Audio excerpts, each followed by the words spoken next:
ఈ సారము దేవుని చేత ఇవ్వబడిన సారం కదా నీకు. ఈ సారము నీ పిల్లల వరకు కూడా చూస్తూ ఉంటారు. కొన్ని కానీ నీ పిల్లలకి భయభక్తులు నేర్పించే దేవుడు, నీ పిల్లలకి జ్ఞానం నేర్పించే దేవుడు. నీ పిల్లలు ఆయన దగ్గర బతుకుతారు. ఆయన దగ్గర భయపడే వారికి ఏ ఆపద లేదు. ఎందుకంటే 23 మాట్లాడుతున్నా మనం చూస్తాం. 23:1 చూస్తే ఏం చూస్తాడు? యెహోవా నా కాపరి, నాకు ఏం కలగదు. యెహోవా నా కాపరి, నేను పచ్చికల చోట్ల నడిపిస్తాడు. యెహోవా నా కాపరి, జీవజలములను నాకు త్రాగిస్తాడు. ఎందుకంటే 6వ వచనంలో 23:6 చూస్తే నేను బ్రతుకు దిగులేదు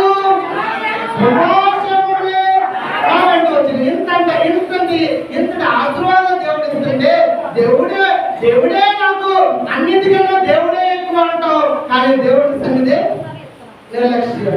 అన్నిటికన్నా దేవుడే ఎక్కువ అంటావు.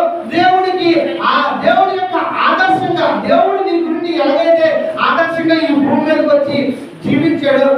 నువ్వు ఆత్మకి సహాయం చేయవలసి లేదు, కానీ ప్రవర్తన అంతటిలో ఎలా ఉందో నువ్వు చూసుకోవాలి. నీకు దేవుడికి మాదిరిగా ఉన్నానా, దేవుడి స్వరూపంలో ఉన్నానా? నేను ఆయన స్వరూపంలో సృష్టించబడ్డాను, ఆయన స్వరూపంలో సృష్టించబడి ఆయన యొక్క బ్రతుకు, ఆయన పరిచర్య, ఆయన జ్ఞానము, ఆయన మాట, ఆయన ప్రేమ, ఆయన ఓర్పు, ఆయన త్యాగము మనలో ఉందా అని ఒకసారి ప్రతిరోజు కూడా పరిశోధించుకోవాలి. ఎందుకంటే పరిశోధించుకోవాలి, కీలించి ప్రేమించాలి. నాలో చేదైనా లేదు, ఏదైనా ఉందా అని నువ్వు ఆలోచించినప్పుడు నీ బ్రతుకు ఎలా ఉంటుందంటే అమ్మంగా కట్టబడకూడదు. దేవునికి స్తోత్రం, దేవునికి స్తోత్రం. యెషయా 40:10 యెషయా 40:10 ఇదిగో తన బాబుయే 41:10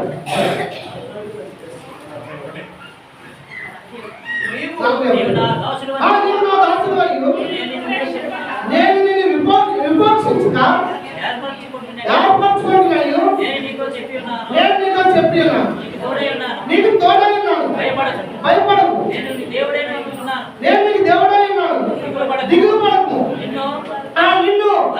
నిన్ను భగవంతుడు నీకు సహాయం చేతులు దేవునికి స్తోత్రం. ఈ వాక్యాన్ని నేను గమనించా. నీవు నా దాసుడు, కానీ నిన్ను విడిచిపెట్టువాడు నీవు నా దాసుడు, నేను నిన్ను ఉపేక్షించేవాడు కాదు.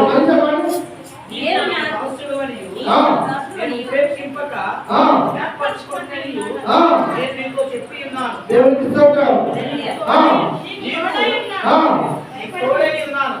నేను నీకు తోడై ఉన్నాడు, భయపడకు, ఆయన నీకు దేవుడై ఉన్నాడు, దిగులు పడకు, నేను నిన్ను బలపరుతును, నీకు సహాయం చేయవాడు నేనే, నీతి అయిన నా దక్షిణాంతంతో. ఆయన ఈ నూతన సంవత్సరంలో ఇంత గొప్ప రక్షణ రుచించడానికి, ఆ రక్షణ ఆశీర్వాదం నీకు ఇవ్వడానికి ఆయన నీతో మాట్లాడుతున్నాడు. దేవునికి స్తోత్రం. బైబిల్ లేకపోవడం వల్లే అలాగా బజార్లో తన పిల్లల్ని విడిచిపెట్టేసి నిందరు, అరే నీ కుమారుడు ఎలాంటి వాడురా, నీ కూతురు ఎలాంటిదిరా, ఇగో నీ బ్రతికి ఎలా ఉందిరా అని నీ మీద నిందలు వేసేవాడు, నీ వైపు ఏదో చూపించేవాడు. న్యాయ విమర్శలో వాడు నిలబడి ఉంటున్నాడు. నిందలు వేస్తే వేయచ్చు అని, కానీ నిజంగా న్యాయానికి వచ్చేసరికి వాడు నీతి పరుడు అని 100 మంది చెప్తారు. దేవునికి స్తోత్రం. 1:5 చదవండి. 1:5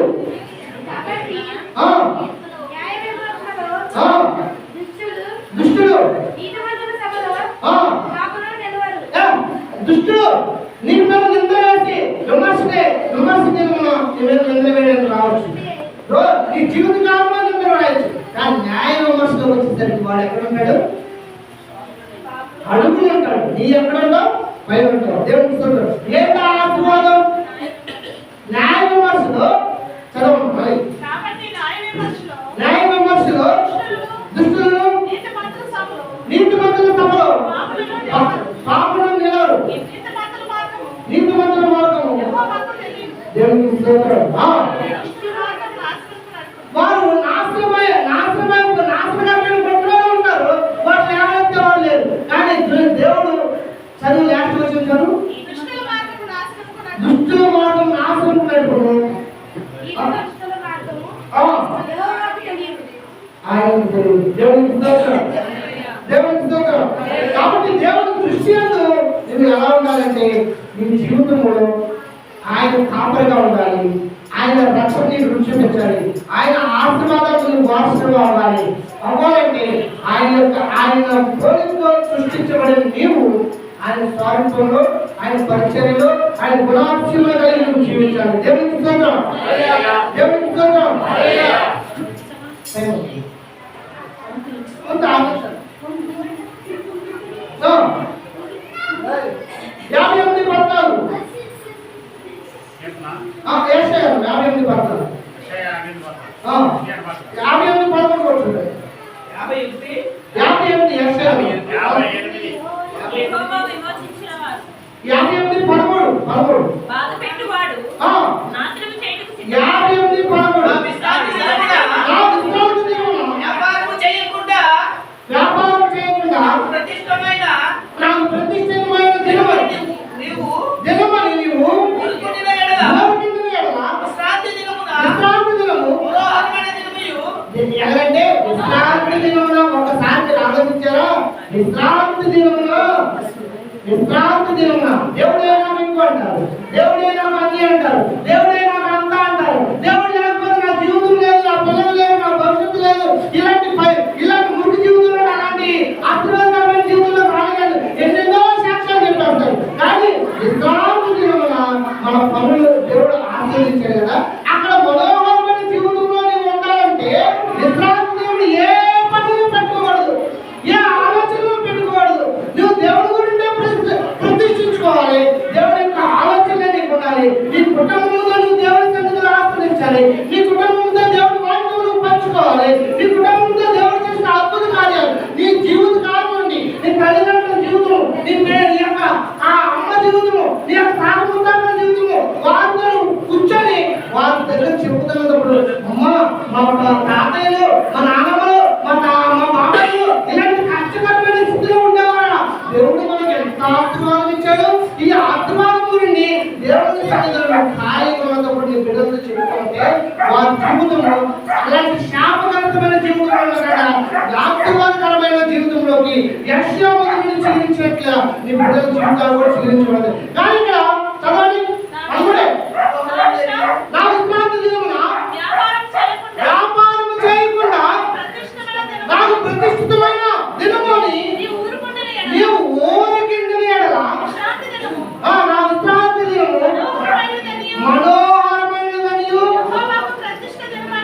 యెహోవాకు ప్రతిష్ఠ దినమనియు ఘనమైనదనియు అనుకొని దాని ఘనముగా ఆచరించిన ఎడల నీకు ఇష్టమైన పనులు చేయనియు వ్యాపారము చేయనియు లేదా లోకవంతులు చెప్పుకోనట్టు ఉండుని ఎడల దేవునికి స్తోత్రం. ఆయన ముందు ఆనందించి ఆయన ముందు ఆనందించి ఆయన ముందు భోజనం చేసే ఆయన సెలవు లేకుండా నువ్వు భోజనం చేసే భాగ్యం ఎక్కడ దొరుకుతుందంటే నువ్వు విశ్రాంతి దినములో ఎంత నీకు ఇష్టమైన పనులు ఉన్నా ఇది నాకు వద్దు, ఇది నాకు పర్సనల్ ఉందని టైం కంగారు పడదు, నేనేం చేస్తాను. ఈ విశ్రాంతి దినం మీ దగ్గర పోలేదా? ఈ విశ్రాంతి దినం ఎంతో మనోహరమైనది, ఎంత విలువైనది. ఇది బంగారం కంటే విలువైనది, దేవం కంటే విలువైనది, పిల్లల కంటే విలువైనది. అన్ని ఉన్నవాడి కన్నా ఇచ్చిన వాడు ఈ యొక్క దినంలో ఇచ్చేవాడు. ఈ దినంలో ఈ ఇచ్చేవాడు ఈ దినంలో నువ్వు అన్నిటికంటే ఇదే ఎక్కువ వస్తూ ఉంటే నీకు అన్నిటిని కూడా ఇస్తూ ఉంటాడు. అన్నింటిని కూడా ఇస్తూ ఉంటాడు. నా కంగారు కొంచెం తొందర పెడుతున్నాను. 25 అయిపోయింది, 2 నిమిషాలు ఉంది. ప్రసంగి గ్రంథము 2వ అధ్యాయము 25వ వచనం. 25 ఆయన సెలవు లేక భోజనము చేసి సంతోషించక ఎవరికి సాధ్యము? 26వ వచనం. ఎలయనగా ఆయన సెలవు లేక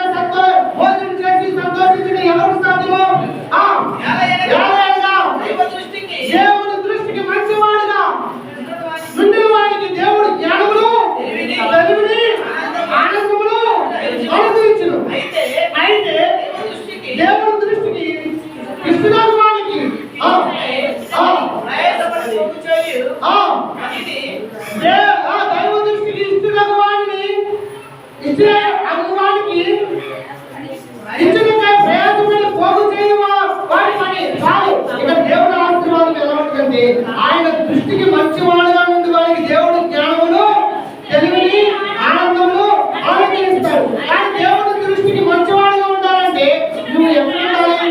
నువ్వు ఎక్కడ ఉండాలి? దేవుడి సన్నిధిలో ఉండాలి. దేవుడి సన్నిధిలో ఉంటే ఆయన సన్నిధిలో ఒక దినము గడిపితే ఓ ఈ దినములకు శాస్త్రమని నువ్వు అంటూ ఉంటావే, నీ మాటల వరకైనా ఆశీర్వాదం చేస్తావా లేదా? దేవుడి సన్నిధి నువ్వు నిర్లక్ష్యపడుతావా? ఆయన సన్నిధి నువ్వు పరిశుద్ధంగా కలిపితే నీ జీవితంలో ఎంత మనోహరం ఉంటుంది, ఎంత ఆశీర్వాదం ఉంటుంది. దేవుడికి స్తోత్రం. కాబట్టి మీరు యెషయా 52:11-12 వచ్చినట్టుగా మీరు కనుగొని బయలుదేరి పాల్గొనేదిగా వెళ్ళరు. మీరు మీ జీవితంలో ఆశీర్వాదం గురించి ఎవడో పరిగెడుతున్నట్టుగా, దొంగని పోలీసు పరిగెడుతున్నట్టుగా పరిగెట్టరు. ఎలాగో ఎలా చాలా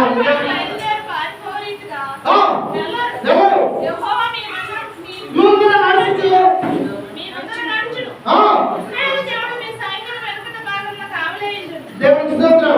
ఎందుకంటే ఆయన మీకు ముందు నడుస్తాడు. ఆయన సర్వ సైన్యాలు కూడా మీ వెనకాల రక్షణ చూపిస్తాడు. అందుకే ఎప్పుడైనా 3:8 రక్షణ యెహోవాదని దేవుడు చెల్లించాడు.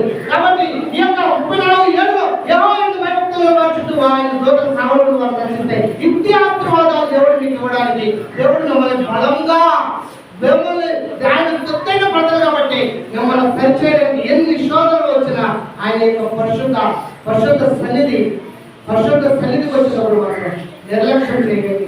ఆ సన్నిధి ఆయన్ని మనోహరమైన స్థానం, ఇక్కడ మనోహరమైన ఆశీర్వాదాలు ఉంటాయి. లోకంలో లేనిది ఇక్కడ దొరుకుతుంది. ఇది మీకు నీ బిడ్డలకి కూడా దుష్టుడు మీ పిల్లల ముట్టకండి. ఆయన కావాల్సినవాడు నీ కంటి పాప నీ కనుగుడ్డుని కాపాడుకున్నట్లుగా నిన్ను కంటి పాపలు కాపాడుకున్నట్లుగా నేను కాపాడుకుంటాడు. కాబట్టి ఆయన సన్నిధిలో నిర్లక్ష్యంగా రాకండి. ఆయన యొక్క ఉగ్రతకు నిజంగా ఆయన దృష్టిలో పడకండి. ఏదైనా ఉగ్రత గురించి ఆయన మనం పరిశోధించేవాడు మనలో చేదైన వేరు లేకుండా ఉండడానికి ప్రయత్నిస్తాం.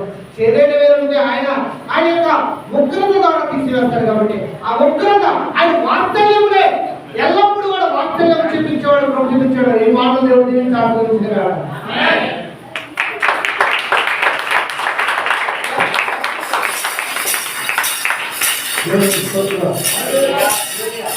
ప్రతి